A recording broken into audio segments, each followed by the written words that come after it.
Season 2 of the Pat and JT podcast. Oh man, I'm here at last. The best time, always gonna be the best. Come on! Exclusively on the Hurrdat Media Network. Sometimes forget about our emails. It's hey@patandjt.com. Got some emails we need to go through in the next couple of episodes, so you emailers, we're not forgetting about you. Right. The texters are fine too. 402-403-9478 or anywhere on our social media.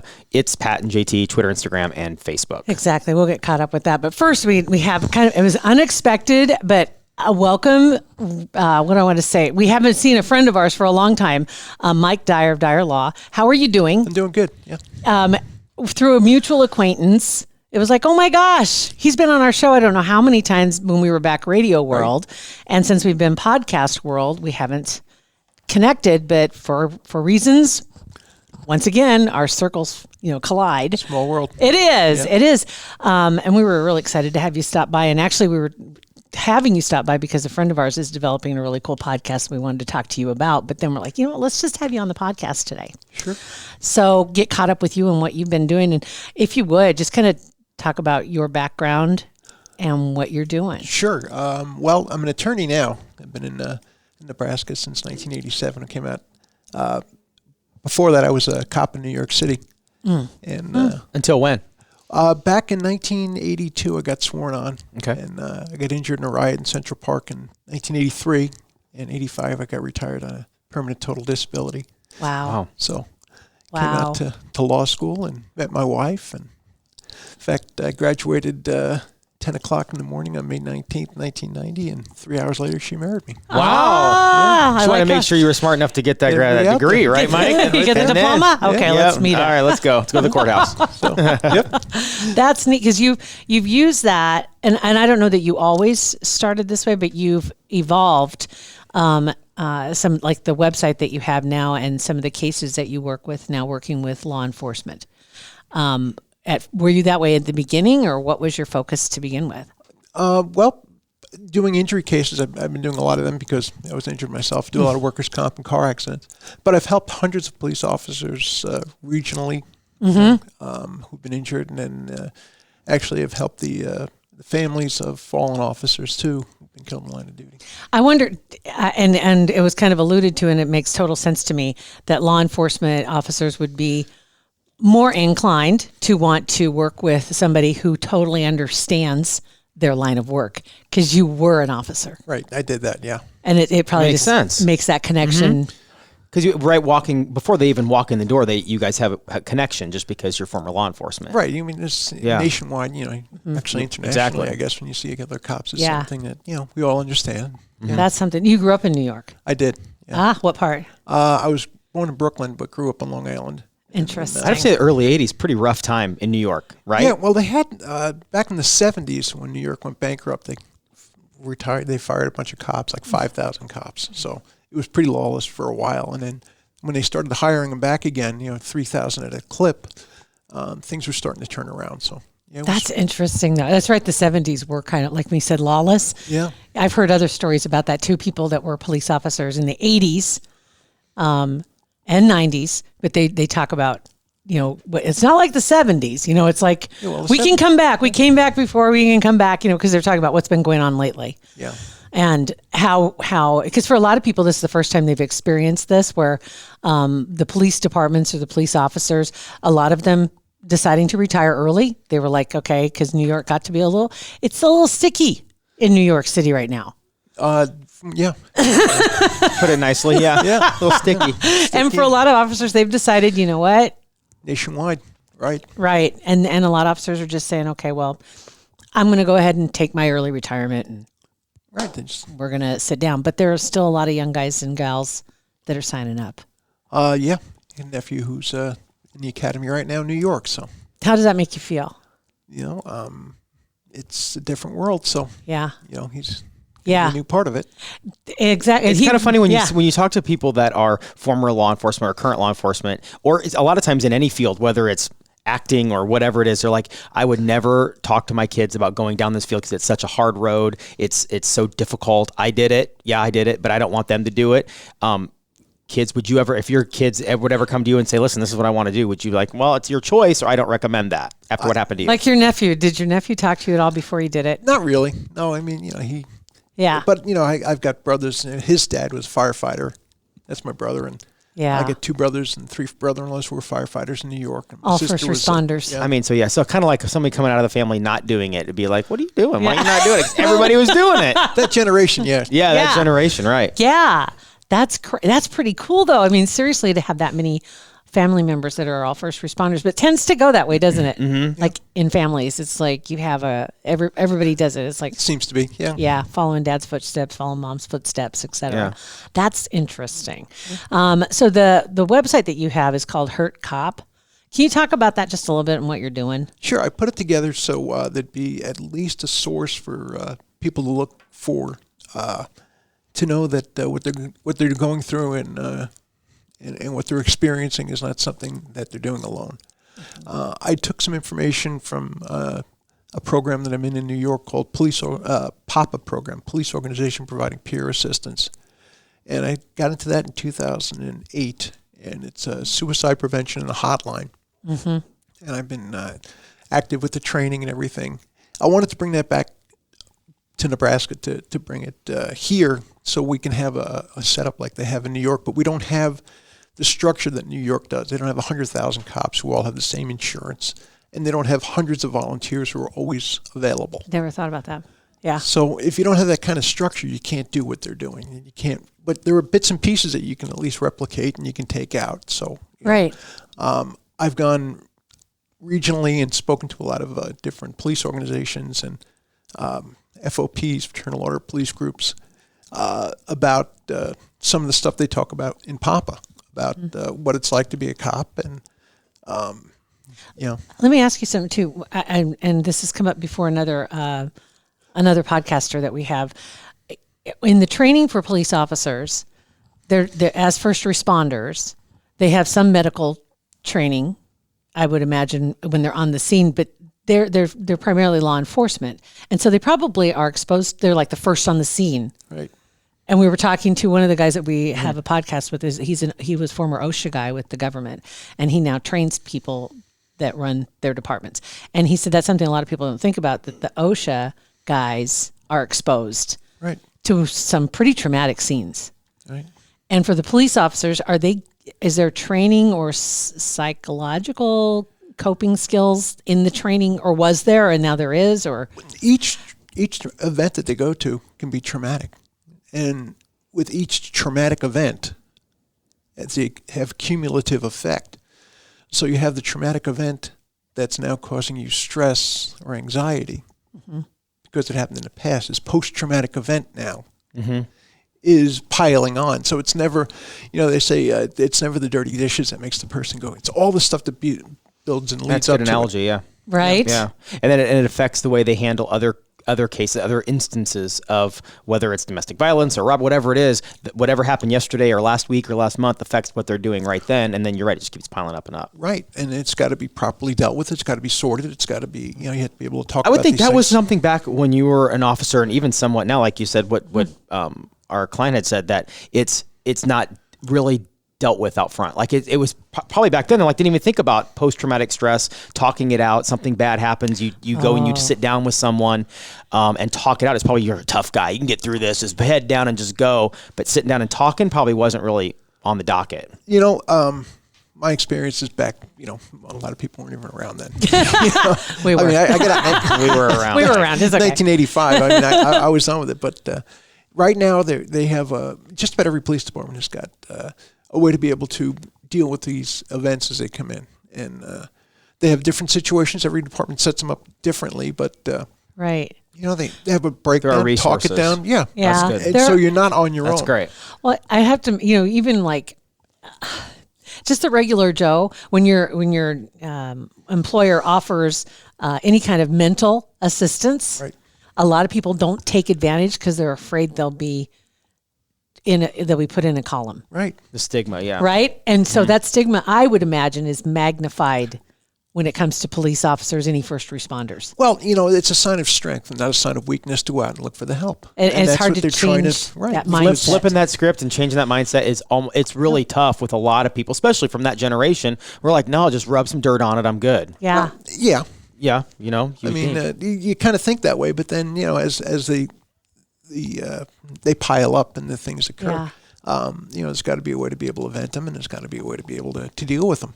And you having this website is just another way to acknowledge that it's there and that you can do that. You can Right, use you're not this. alone. Right, you're dealing with things. It's not. You don't have to have it all on your shoulders. Yeah. Reaching out for help is what people who are dealing with abnormal stuff do normally. Should do. Exactly. Right. Yeah. Exactly. That's crazy though. How the mindset has changed, and it's been fairly recent. I'd say the last 10 years, if not sooner. Really? Yeah. Because we've seen the PSAs, and I can't say his name, Michael Phelps coming forward, doing the PSAs about needing to turn to somebody for some help because of depression. And you're thinking, he won 150 gold medals. Right. What is he depressed about? Exactly. And then you realize, and he talks about, when he's underwater swimming and nobody else is there and he just sees the line on the bottom of the pool, right? Well, after September 11th hit, they discovered that, and this is just September 11th, coming up on 20 years now. Yeah. When that happened, it was about 9 to 18 months later where the people who were living in the trauma let that trauma set in, and they started to have that post-traumatic stress problems. And that's where the suicides went up. Mm-hmm. And police officers taking their own lives, 12 police officers took their own lives in a 2-year period just in New York City. And what they've discovered from that, and knowing that there's ways in which people can vent and talk to another cop about it, knowing that the trauma has a cycle like that. Look at what we're dealing with right now. Mm-hmm. Right now, we're looking at this incredible virus that's hitting the whole world, and we're living in that trauma right now. And in the next 6 months or so, we're going to be living in that post-traumatic event. I think of people that That's have true. lost their jobs, lost their income, their families are just Lost all family over the members. place, and then they're dealing with that, and then they walk outside their front door and they're dealing with masks and the virus. It's never ending. So I can understand where in the next few months it's going to get, especially for young people, young kids. Because we're would- living in that trauma right Right. now. now. And some communities where they're dealing with the violence in the communities. I can't, I keep looking at Kenosha. Been to Kenosha. And I can't even, it'd be like it happening on my street. It would be, what happened, and that would terrify me. Mm-hmm. Yeah, awful. To have that kind of violence happening right in front of your eyes. I don't know that people necessarily, I imagine people have an idea of what it's like living in New York City. And if you're from Omaha, you think it looks like this, just like people in New York City probably think living in Omaha, everybody has a cow in their yard. So I get it. If only. I'd love to have a cow in my yard. But even for the people in New York, this is out of the norm. Well, for everything them. is, yeah. Totally. And you're right, because and we've already heard, about not only officers, but just regular Joes, people that are having difficulty dealing with this, and they've seen an increase or a spike in mental help. All of them, and yeah. reaching out. Suicide, alcoholism, drug abuse. There are people now who are trying to deal with in the only ways they can, and they're panicking. Yeah. And that trauma, we're still in the middle of. Some people are at the further end of it. Yeah. Some people are past it, and they're trying to deal with their world turned upside down. So definitely in the next 6 months, we will probably even more so see the repercussions of this. That's incredible. And for the officers, I mean, it's just all the first responders. I got to keep going back to that, because all the first responders that are out there, God bless them for doing what they do. But man, that's a lot. Well, and then take the virus out of it. Yeah. Pretend COVID-19 is not even around. Just law enforcement in general has been just flipped upside down in the last 18 months with everything socially that's gone on. So the virus is going on, plus they're dealing, and their communities dealing with that also. So if that by itself would be something that would be really rough on law enforcement and their families. People feeling it's appropriate to yell at somebody, to throw an object at somebody, to hit somebody in the head with a brick or a rock. Yeah. When does that become And normal? and you pointed out too that that's stuff that has been going on for a long time in some city, and New York not immune, because that's what happened to you. but it was just people didn't have their flip phones and didn't have their smartphones and didn't Right. have the video, and they weren't in mobs filming each other Right. doing it. And now people are seeing it. This is stuff that's been happening, and now we're actually seeing what's happened. And it's terrifying because you said that there's that video that's gone around, and you may have seen it too. The officer that was hit with the pipe on the bridge. Yeah. Who Yeah. knows him? Oh, Yeah, really? Lieutenant Mack in New York City. He's part of the intricate part of a PAPA program in New York. That video is unbelievable. Yeah, and he had his face, his orbit broken. I mean, and here's a guy who I sat in the auditoriums with and talked to him a number of times because they had the full day of training. I'd go to Brooklyn for. I used to until for full day for training to keep up on this stuff. And yeah, Wow. Wow. So he's you said resting his you were life. injured in a riot back in the 80s. What happened in that situation? Diana Ross had a concert in Central Park, and afterwards, it just became. Of all entertainers, It wasn't Insane Right. Clown Posse. It wasn't Korn, No. Nine Inch Diana Nails. Ross. It was Diana Ross. Beautiful concert. Yeah. And then the people left, and they just went north and south, and they just robbed people, pulled people's chains off their necks. They broke through terrace in the park and robbed people sitting at the tables. And it was just mayhem. And I got injured, locked 4 people up that night. And, Wow. yeah. seeing this, so you totally understand dealing with the post-traumatic stress of an event like Sure. that. Yeah, you see what's going on now in the last 6-8 months. You You see see these what's riots all over. coming. And you, I'm sure that brings up emotions inside of you since that happened to you. Right. Yeah, and it's been X amount of decades later. Sure. Wow. Yeah. So you'd mentioned too that you would go to speak. This last year, things have been a little different. Right. I'd been invited to speak to fraternal order police organizations and statewide, regionally. I've gone to different states where I've been invited to talk to police officers about, their rights and about how to deal with, And to understand, you're These probably events. right. Yeah, because it's. I'm sure they're given like a short overview when you come on board. It's kind of like you know what you're expected to do and what you can and can't do. But I'm sure they need to reinforce. Here's what you are protected, you got to take care of yourself. You've got to be,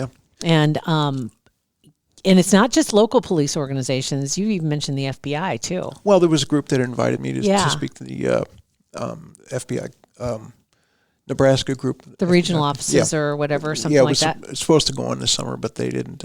They had an annual meeting. They didn't. So Yeah. yeah. Had to change that up. Well, hopefully they get back on schedule next year. Fingers Who knows crossed. what next year's going to Well, be? that's true because you said, okay, New York City. You like to go back. St. Patrick's Day is a big deal in New York City, Love that. Yeah. right? And they canceled it last year. Yeah. Don't know if it's happening this year because they just canceled Mardi Gras. Right. Yeah. So we have nothing you can really, and we don't know how. It's great that we have possibly 95% effective. Yes.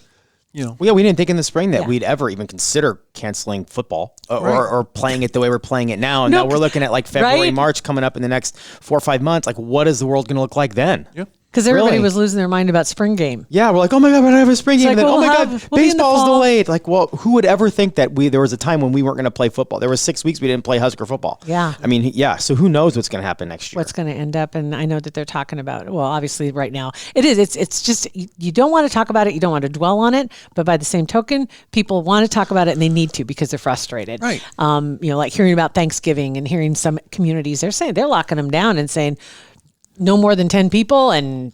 We decided last night 2 we're not hours? doing ours. No, we're not having any family gatherings. But we did sucker mom into still making the food. And we're going to pick it up, and that Yeah. makes her happy. But Okay. we're not going to. It's about them and protecting them. Yeah. This is a traumatic event. Right. This is the trauma that is one of multiple traumas we go through. We're living in this right now. And how we're going to deal with this and how we're going to have this reacted to later on and how it's going to come back and bite us Right. is something we have to be aware of.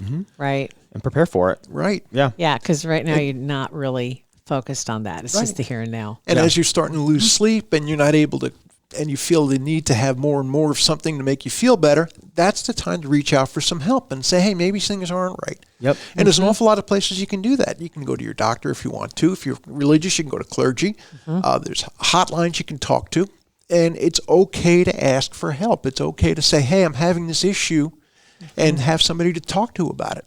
Because it's a cumulative effect. It's hundreds and hundreds of events that have occurred. And And you think you're the only one dealing with it, and you're not. Or you're afraid you're not doing it right. Right. They're going to make fun of you. Like, why are you doing it that way? Like, why are you? That's just not the case. And you're right, because they look at other people, and some people externally, they have their poop in a Michael group. Phelps, like you said, you look at him, you look at Michael Phelps, you look at Never would have thought. any of these Linkin Park. You see these singers that have everything, Yeah. these actors, these performers that on the surface, these just random business people that they have the huge house, the pool, the kids, the everything, and they end up taking their own life. And you think, what on earth? So Yeah. everybody's got something going on behind closed doors. Exactly. Well, and when they talk about suicide prevention, when somebody's in the midst of considering that, you never want to ask them, hey, what are you doing this for? Look at this house. Look at this family. Look at this.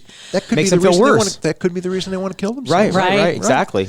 It's always Right. a matter of what's on your mind right now. Why are you looking to do this? What Yeah, what do you have to look forward to? There's always something there. exactly. You just got to find it. Yep. That's an interesting perspective. I'm sure, though, you've probably learned a lot about this, over the years as your path has kind of made its way in this direction. Well, yeah, because I did this in order to help people in Nebraska, but I also, as an attorney, when I sit down and talk to somebody who's been in a car accident or hurt at work, and their life is turned upside down, I have a tendency when I first sit down with somebody and I start to talk to them about their accident or their injuries, it's like, let's just do an assessment of what's going on with you. Because if I ask you, how do you feel?